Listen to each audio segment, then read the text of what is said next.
Más Internacional. Hola, buenas noches, soy Juan Pablo Viera y bienvenidos a Red Más Internacional. Comenzamos. Estados Unidos se retira de la UNESCO. La nación americana alegó un sesgo contra Israel. Horas después, el Estado judío también anunció su salida. Estados Unidos anunció su decisión de retirarse de la Organización de las Naciones Unidas para la Educación, Ciencia y Cultura. Se retira como miembro de pleno derecho de la UNESCO. A través de un comunicado, el Departamento de Estado anunció los motivos que llevan a la nación americana a apartarse y pide ahora estar en condición de observador.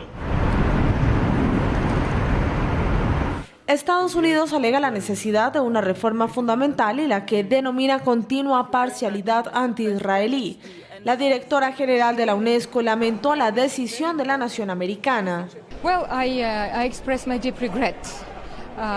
Bueno, expreso mi profundo pesar. Recuerdo lo que dije en 2011 cuando Estados Unidos perdió sus derechos de voto y suspendió su pago.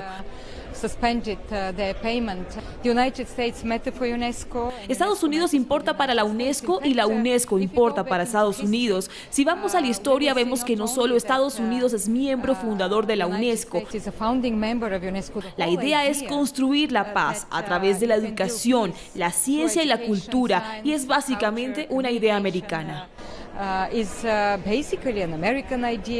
La UNESCO es conocida por su Programa Mundial para la Preservación del Patrimonio Cultural y por financiar proyectos de educación en países pobres con el empoderamiento de las niñas. Se trata de una situación que se remonta al año 2011, cuando la UNESCO decidió reconocer a Palestina como Estado miembro. Estados Unidos desde entonces no estuvo de acuerdo con la decisión, por lo que suspendió el pago de sus contribuciones a la organización. Esta no es la primera vez que Estados Unidos se retira de la UNESCO. Lo hizo Ronald Reagan argumentando que seguía una política que favorecía los intereses de la Unión Soviética. Hace 15 años, George W. Bush decidió reincorporarla. El retiro de Estados Unidos será efectivo el 31 de diciembre de 2018. Horas después del anuncio de Estados Unidos, Israel también anunció su salida de la UNESCO. El primer ministro israelí Benjamin Netanyahu dijo que dio la orden de iniciar los preparativos para que Israel abandone la organización. Y para analizar ese tema nos acompaña aquí en el estudio de Red Más Internacional Rafael Piñeros. Él es analista internacional y profesor de la Universidad Externado. Rafael, muchas gracias por acompañarnos. Bienvenido. Muchas gracias por la invitación. Bueno, ¿qué significa eso? Ya veíamos a Donald Trump en campaña hablando muy fuerte contra Naciones Unidas y ya actuando como presidente también lo ha hecho. Pero esa es, digamos, la decisión que toma inicial, salirse de la UNESCO. ¿Qué significa eso para Estados Unidos y para el resto del mundo? Bueno, digamos, para los Estados Unidos significa una acción práctica y es que va a salir de una institución que, como lo dijo la nota, y la directora saliente pues se retira de una institución que formó. Entonces uno podría pensar o tratar de cuestionar si acaso también se va a salir del Fondo Monetario Internacional o del Banco de Reconstrucción y Fomento o el Banco Mundial, porque sin duda alguna es el abandono a una de las instituciones multilaterales más importantes y más significativas, encargada de proteger el patrimonio de toda la humanidad, encargada de promover distintos programas de educación, empoderamiento de la mujer a través del mundo y en distintos conflictos en los que participa o no Estados Unidos en misiones de paz y en misiones de seguridad. Entonces, sin duda alguna resulta un revés para la organización. La directora saliente Boca mencionaba que es una pérdida para todos, pues claro, para la comunidad internacional y para los Estados Unidos. Claro, pero digamos, salirse de la UNESCO significa todo lo que usted acaba de decir, poder salir de los demás estamentos. Pues técnicamente lo podría hacer. Ahora, sin duda alguna es un debate porque no creo que lo vaya a hacer. Dentro de las decisiones que políticamente menos implicaciones tiene es salirse de la UNESCO. Sí. Yo no creo que Estados Unidos esté pensando en salirse del Fondo Monetario Internacional o del Banco Mundial, pero sin duda alguna pone de manifiesto algunas de las razones que expresó hoy el Departamento de Estado es, primero, nos salimos de la UNESCO porque esa organización ha mostrado que tiene un fuerte sesgo anti-israelí. Segundo, los Estados Unidos acumula una gran cantidad de deudas porque debe aproximadamente $700 millones y por eso nos vamos a salir. Y en tercer lugar, porque sin duda alguna requiere una reforma profunda. Empecemos de atrás hacia adelante. Reforma profunda, tal vez todo el sistema de Naciones Unidas, pero eso no quiere decir que los países se salgan porque no la pueden reformar. En segundo lugar, deber $700 millones, sí, otros lo hacen y las organizaciones usualmente por no pagar las contribuciones que cada país tiene que hacer, pues no los va a expulsar, a menos de que el país lo decida. Entonces, si los Estados Unidos no tienen con qué pagar, pues muchos otros podrían decir lo mismo. Claro. Y en tercer lugar, quisiera retomar lo que decía justo hace un mes el presidente Donald Trump en la Asamblea General de las Naciones Unidas cuando decía: yo estoy aquí como todos ustedes, líderes mundiales, representando los intereses de mi país, pero hoy ponía los intereses de otros como el sesgo anti-israelí como una de las razones más importantes para salirse. Entonces, es una de las incoherencias más que ha tenido la administración Trump en materia del manejo del orden multilateral, que los Estados Unidos ayudó a crear y que hoy parece que no quiere mantener, no quiere seguir alimentando. Claro. Ahora, la pregunta ¿es sesgo de la comunidad internacional ante Israel o es sesgo de la comunidad de Israel y de Estados Unidos ante Palestina? Digamos que ahí es un poco vago, pero sin duda alguna se sobreentiende que la UNESCO ha venido tomando algunas decisiones que pueden ser de carácter político. ¿Cuáles? Por ejemplo, este año, en julio del 2017, se reconoció a la ciudad de Hebrón como Patrimonio Mundial de la Humanidad, pero se reconoció como un lugar que está en peligro. ¿Y por qué está en peligro? Por la ocupación israelí. Sí. Entonces, sin duda alguna, al ser esta la organización que determina cuáles son los patrimonios que deben ser protegidos por toda la humanidad, al mismo tiempo tiene la posibilidad de destinar recursos específicos para su protección, está diciendo, ojo, este lugar está en peligro por la ocupación ilegal que está cometiendo Israel. Entonces está comprobando, por otro lado, que la ocupación que está haciendo de algunos lugares Israel es ilegal frente a la comunidad internacional, tal como lo hizo el Consejo de Seguridad en diciembre del año 2016, cuando el presidente Barack Obama no vetó la resolución que condenaba los establecimientos que ha venido produciendo Israel a partir de 1967. ¿Y qué clase de consecuencias puede haber? Porque me refiero a lo que dijo el presidente Donald Trump. Cuando se discrimina a Israel, habrá que asumir las consecuencias. ¿A qué se refiere él con asumir consecuencias? ¿De qué clase, además? Digamos, ahí es muy etéreo, es muy difícil concretar en política, digamos, en hechos concretos lo que está sucediendo. Prácticamente, ¿qué sucede? Pues el 25% del presupuesto de esa institución de UNESCO pues se va a perder porque los Estados Unidos sin duda alguna lo aporta. Desde el año 2011 es cierto que los Estados Unidos no contribuye a esa organización, entonces digamos que puede ser un poco ambivalente. En segundo lugar, resulta, por eso lo decía, paradójico que un país como los Estados Unidos asuma que los intereses de Israel son prácticamente como hermanos, son exactamente los mismos, sí. Y eso no es así. De hecho, lo dejó en claro el presidente en septiembre cuando mencionaba que iba a representar los intereses de los Estados Unidos primero, no solo a nivel interno, sino a nivel externo. Entonces resulta una paradójica saber y entender hacia dónde se pueden dirigir ese tipo de intervenciones que hace en Twitter o a través de la prensa. Rafael, rápidamente, ¿posibilidades de que Estados Unidos, bajo la presidencia de Donald Trump, vuelva a la UNESCO? No, cero. Yo no creo que sea posible. Vimos en la nota que fue muy acertado ese elemento histórico. Ronald Reagan se retiró porque decía que las decisiones que tomaba la UNESCO eran de izquierda y eran comunistas y favorecían a la Unión Soviética. Y se demoró. La presidenta... En la Guerra Fría, ¿no? En la Guerra Fría, pero fue hasta George W. Bush en el año 2003, si no estoy mal, que regresó a esa institución. Es decir, pasaron 3 administraciones. Vuelve durante George Bush, en el año 2011 se congelan los fondos que destina los Estados Unidos a esa organización y yo creo que aquí pasará un buen tiempo en el cual Estados Unidos estará de nuevo por fuera. Hay que recordar que otros países también lo han hecho, como por ejemplo el Reino Unido en 1988 y también Israel anunció que lo iba a hacer. Vamos a ver si finalmente lo concreta. Sí. Pues Rafael Piñeros, analista internacional, gracias por acompañarnos aquí en Red Más Internacional. Es un tema que desde luego tendremos que seguir hablando, qué es lo que pasa con Estados Unidos y con las demás organizaciones del mundo que llaman la atención por la decisión inmediata del presidente Donald Trump. Muchas gracias por la invitación. Muchas gracias. ¿Qué opina de la decisión del presidente de Estados Unidos, Donald Trump, de retirar a su país de la UNESCO? Fue nuestra pregunta del día en las redes sociales.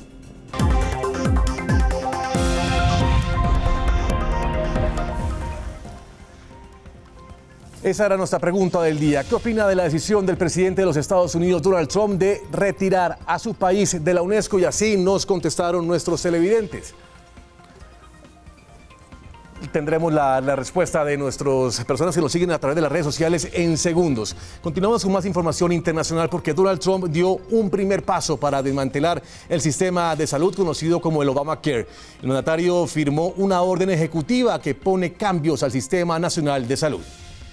Luego de sucesivos fracasos republicanos para aprobar una nueva reforma en el Congreso, Donald Trump firmó una orden ejecutiva que busca facilitar planes de atención médica que sean menos costosos y empezar por su cuenta el desmantelamiento de la ley de salud promulgada por su predecesor Barack Obama. Esto le costará al gobierno de Estados Unidos prácticamente nada y la gente tendrá un cuidado de salud. Y cuando digo gente me refiero a millones y millones.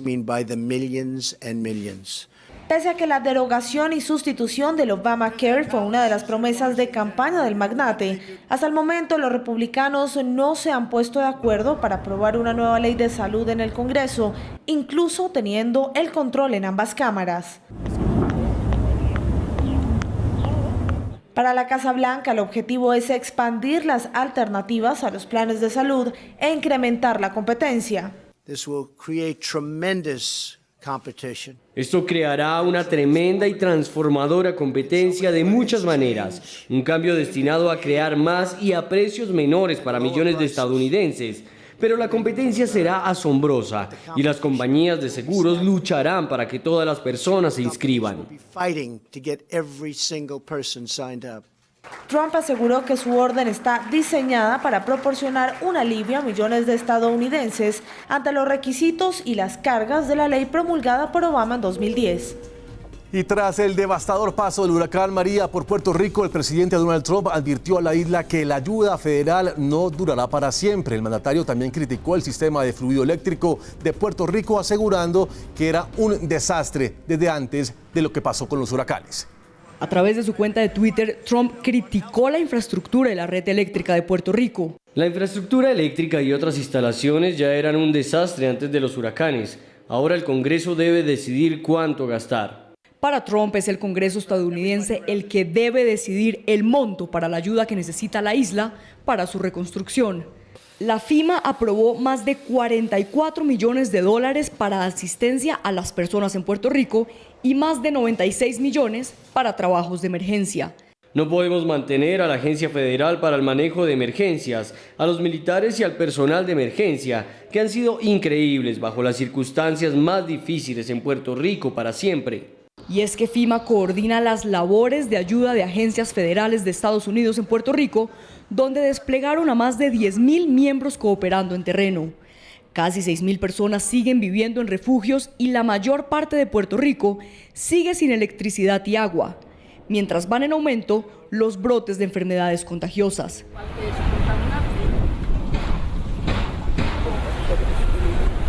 La isla es un estado libre asociado de Estados Unidos. Puerto Rico quedó devastado tras el paso de los huracanes Irma y María, dejando 48 personas muertas y daños materiales que superan los 80.000 millones de dólares. El presidente de Odebrecht en Venezuela confesó que pagó 35 millones de dólares a la campaña de Nicolás Maduro a la presidencia de Venezuela. Según el jefe de esa compañía en Venezuela, Eusenando Prazeres de Acevedo, la financiación a la campaña de Nicolás Maduro empezó a pactarse desde la muerte de Hugo Chávez el 5 de marzo de 2013, gracias a un funcionario oficialista identificado como Américo Mata, quien se desempeñaba como presidente del Instituto Rural Venezolano. Nos encontramos algunas veces. Nos reunimos varias veces y un día me pidió una contribución sabiendo del tamaño de nuestras operaciones y me pidió una contribución, una ayuda a la campaña del presidente Maduro. Luego reveló el monto del aporte a la campaña presidencial del actual jefe de Estado. Él pidió 50, disculpe. Él pidió 50 y yo acepté pagarle 35 millones. Yo le pedí que si el presidente o candidato ganaba, mantuviera nuestras obras como prioritarias para él, ya que esas obras eran del gobierno de Chávez, a pesar de que la continuidad dependía de otro tipo de intereses. El señor Américo me dio garantía de que si el presidente Maduro ganaba, él seguía poniendo las obras de Odebrecht como prioritarias para darle continuidad a la imagen del presidente Chávez.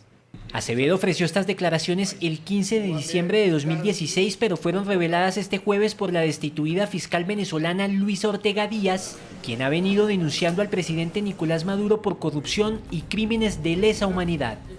Y seguimos hablando de Venezuela porque el presidente de este país, Nicolás Maduro, aseguró que quienes voten en las elecciones regionales del 15 de octubre estarán apoyando a la Asamblea Nacional Constituyente. También expresó que los ganadores de los comicios tendrán que subordinarse ante el Parlamento chavista. En lo que algunos expertos describieron como una estrategia para promover el abstencionismo, el presidente Nicolás Maduro anunció el supuesto significado que tienen las elecciones del 15 de octubre.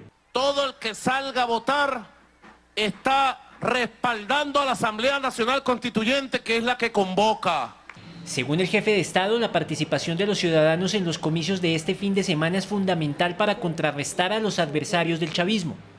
Todo el que salga a votar le está diciendo al imperialismo, a Trump, a Santos, a Temer, a Rajoy, le están diciendo basta de intervencionismo, no a las sanciones. Recordó la derrota del oficialismo en 2015, lo que le dio la mayoría a la oposición en la Asamblea Nacional. ¿Y por qué ganaron ellos en el 2015? Porque no salimos a votar, porque subestimamos, porque hubo una gente que se confundió y al final quienes votaron por los partidos políticos de la derecha, de los vendepatria, se castigaron a sí mismos. Al final hizo la siguiente advertencia.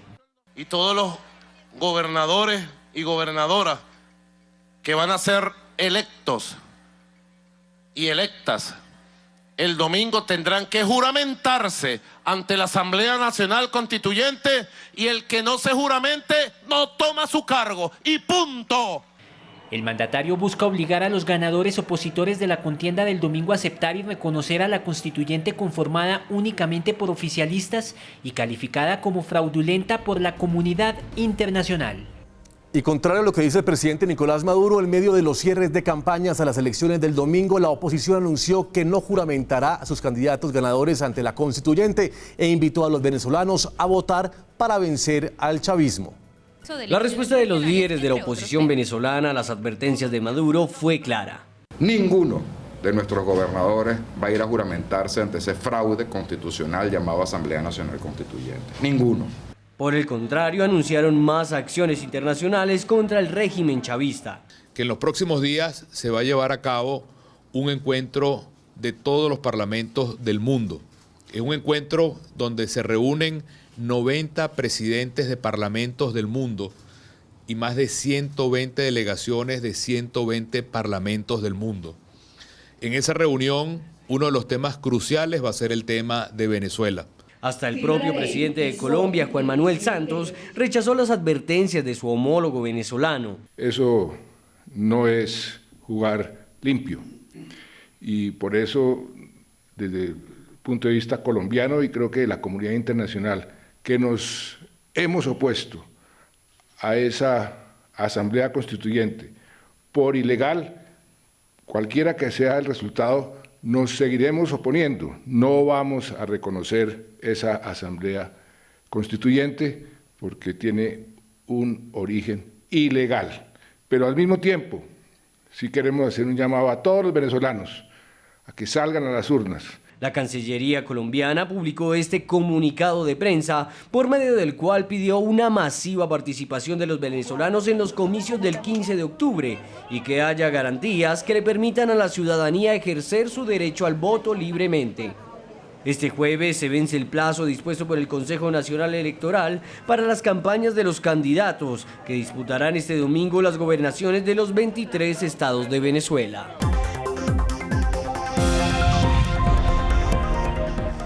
Y en medio de la crisis y con un multitudinario desfile, España celebró este jueves su Día Nacional. La jornada se vio empañada por un accidente aéreo y alteraciones de orden público que terminaron en una batalla campal. Varias decenas de miles de personas se concentraron este jueves en los distintos actos conmemorativos de la Fiesta Nacional Española en una demostración de unidad en medio de la peor crisis política del país en décadas por el pulso soberanista catalán.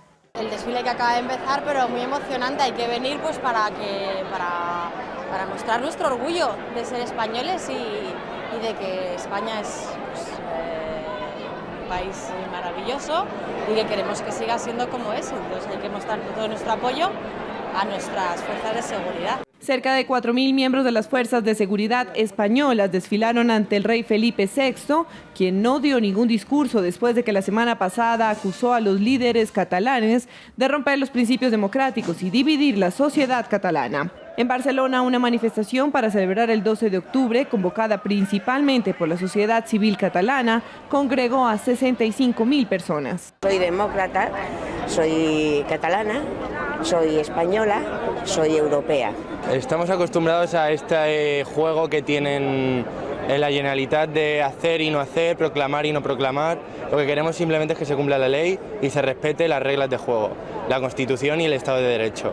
No obstante, la festividad nacional se vio empañada por el accidente mortal de uno de los aviones de combate que participó en el desfile de la capital, así como por incidentes violentos protagonizados por grupos de extrema derecha en la ciudad condal. Y es que la división también se ha visto en las calles, pues en toda una batalla campal se convirtió este pasaje en Barcelona cuando las sillas de un café fueron lanzadas durante riñas que estallaron en la capital catalana, que terminó con la intervención de la policía. La deriva secesionista de Cataluña ha empujado a España a una de sus peores crisis políticas. Madrid ha instado al gobierno autonómico a aclarar antes del lunes si ha declarado o no una independencia unilateral. Y luego de la crisis de Air Berlin, Lufthansa anunció que se quedará con la mayor parte de la aerolínea alemana. Lufthansa reforzó su posición como la mayor aerolínea de Alemania este jueves al firmar un acuerdo de 210 millones de euros para comprar unidades de su rival insolvente Air Berlin. Lufthansa planea utilizar los activos de Air Berlin para expandir rápidamente su aerolínea de bajo costo Eurowings. La noticia del acuerdo provocó un alza de las acciones de la compañía de más de 3% en la bolsa de Frankfurt hasta su mayor nivel en casi 17 años. Partes de Air Berlin irán a Lufthansa. Estamos hablando de la aerolínea regional LG Walter, la subsidiada Niki y otros aviones. Un total de 54 en esta transacción. Si combina todos ellos, incluidas las transferencias anteriores, ascienden a 81 aviones. Por lo tanto, es un paso bueno e importante para los empleados de Air Berlin, que tendrán una nueva perspectiva en Lufthansa. Necesitamos 3 jugadores globales en Europa y este paso traerá adelante el grupo Lufthansa. Air Berlin, que ha atravesado muchas dificultades para ser rentable en la última década, se declaró en suspensión de pagos el 15 de agosto y sus aviones siguieron volando gracias a un préstamo del gobierno, mientras su administrador negociaba la venta de varias partes del negocio con potenciales compradores. Air Berlin sostuvo que aún continúa sus negociaciones con la británica EasyJet y con otros ofertantes por otras partes de sus negocios. El Tribunal de Cuentas de Brasil ordenó congelar bienes a la expresidenta de ese país, a Dilma Rousseff, por perjudicar las finanzas de la estatal petrolera Petrobras. El organismo que vigila las cuentas del gobierno tomó la medida en contra de Dilma Rousseff por su presunta participación en la compra ilegal de una refinería en Pasadena, Estados Unidos, lo que habría generado un perjuicio económico de $580 millones para Petrobras. Dicha transacción habría sido realizada en 2006 cuando Rousseff era la jefa de gabinete del entonces presidente Luis Ignacio Lula da Silva y presidía el Consejo de Administración de la estatal petrolera. En ese entonces fue adquirido el 50% de la refinería estadounidense por $360 millones a una empresa belga que un año antes había comprado el 100% de la planta en apenas $42,5 millones. En 2008, Petrobras compró la otra mitad de la refinería porque unas cláusulas en el contrato la obligaron a hacerlo. Finalmente, la operación terminó costando más de $1.000 millones. Rousseff aseguró que el Consejo de Administración no cometió ningún ilícito y que presentará un recurso ante el Tribunal de Cuentas para aprobarlo. Esa corporación otorgó 15 días de plazo a los implicados para presentar sus explicaciones y apelar la decisión o resarcir las pérdidas provocadas. El incendio en California sigue fuera de control. A 29 subió la cifra de víctimas mortales y más de 8.000 bomberos trabajan día y noche para extinguir las llamas. Más de 400 personas siguen desaparecidas y el panorama no es alentador. El clima seco y los fuertes vientos de los próximos días dificultan la labor de los organismos de socorro. Y luego de 2 largas e intensas jornadas de reuniones en el Cairo, este jueves los principales grupos rivales palestinos Hamas y Fatah llegaron a un acuerdo de reconciliación. Las facciones palestinas rivales Hamas y Fatah alcanzaron este jueves un acuerdo de reconciliación política después de que el grupo islamista aceptó entregar el control administrativo de la Franja de Gaza, el enclave que ha controlado por más de una década. Hamas anunció el acuerdo mediado por Egipto sin mayores detalles sobre el pacto, que se prevé que cubra asuntos administrativos, de seguridad y fronterizos en la Franja de Gaza. Estamos serios y listos. Verán que trabajaremos con toda nuestra capacidad para el éxito de la reconciliación y para que esta sea la base y la iniciación para enfrentar el esquema sionista que quiere tomar los derechos de nuestros pueblos. El partido Fatah, una facción secular, perdió el control de la franja de Gaza ante Hamas, que es considerado un grupo terrorista por Occidente e Israel, durante una breve guerra civil en 2007. Esta vez, y siguiendo las órdenes del presidente Mahmoud Abbas, quien dijo que no deberíamos regresar sin acordar, tenemos que doblar la página de división para siempre unificar los esfuerzos de todos los palestinos y en vanguardia, Fatah y Hamas, para enfrentar la ocupación. En 2014, Hamas y Fatah acordaron formar un gobierno de reconciliación nacional, pero pese al pacto, el gobierno en las sombras de Hamas siguió controlando Gaza. Y mucha atención que mañana viernes 13 de octubre la Tierra se verá afectada por una tormenta magnética. El fenómeno podría causar varios daños, entre ellos afectar equipos de navegación y las señales GPS. Según la agencia rusa de noticias TASS, los efectos podrían permanecer hasta el sábado 14 o domingo 15 del mismo mes. El suceso es causado por la emisión de viento solar, ya que desde el 6 de septiembre el Sol empezó a emitir partículas que viajan a 680 kilómetros por segundo y chocarán contra la atmósfera terrestre. Expertos afirmaron que el hecho puede provocar fallos en dispositivos electrónicos, afectando equipos de navegación y telecomunicaciones. Los seres vivos expuestos a zonas de impacto también podrían resultar afectados por el fenómeno, manifestando dolores de cabeza, agotamiento, irritabilidad y ansiedad. Meteorólogos aseguraron que la tormenta puede alcanzar una magnitud de 4 en una escala de 10 y que sus efectos dependerán de la temperatura y la presión atmosférica de esos días.